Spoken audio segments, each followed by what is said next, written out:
Wait mga master, so welcome back ulit sa ating YouTube channel. Bali today, isa dito tayo sa tabi. Pinipinish ng pinturahan ng isa nating kasama itong ating walling. Okay, so isang patong na lang yan. So tapos na. So babaklasin na natin dito yung ating mga natungtungan tsaka yung sa gilid natin. Okay.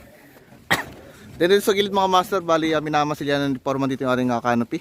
So hanggang dito lang sa may ayan. Sa may guhit natin kasi ito ay may kisami pa yung ating rito, canopy. So minsan yung deforman, ayan, tsaka sa kabila. So ito rin pinipinish na rin po kayo ng masilyahan. Okay. So pasok tayo sa loob mga master.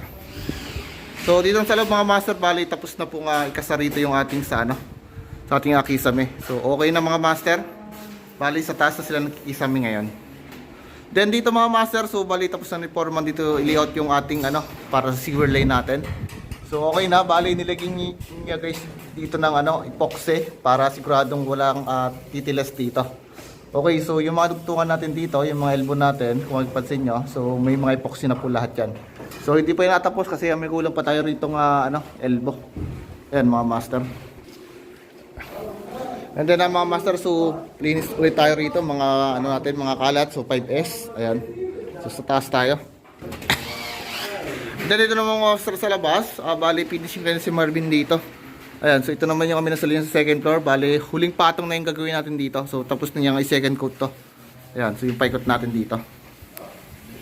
Bali, ito naman yung ginagawa nila. So nagsisimula sila mag-layout dito para dun sa ating ceiling sa master bedroom. Ayan, so inuutay-utay na nila rin Okay. So yung side muna yung mga kinakasan nila para sa ating cove. So may mga drop dito. So marami tayong design. And then dito mga master, sa loob ng kwarto natin, so tapos nang alihain. Okay, so finish na po ito. Yan mga master, so malinis na, maputi na. So okay na yung mga kantuhan natin. Okay, so pinalihan na rin, tapos na to. So na lang yung napapagpagan and then papatungan na po siya ng plat dito.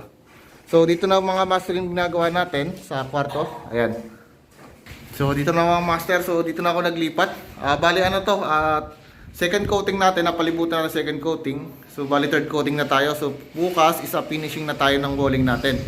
Ayan, so inaayos ko yung mga kantuhan natin. So dito ginamita ko siya rito ng metal paring para tumuwid yung ating poste. So wala kasi itong palitada. So ginawa ko binatakan ko na lang siya ng ito, skip coat. So medyo basa pa. So bukas na natin tatanggal itong ating metal paring.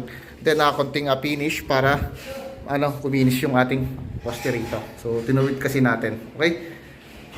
So ilang muna mga master, bali update ko lang kayo today.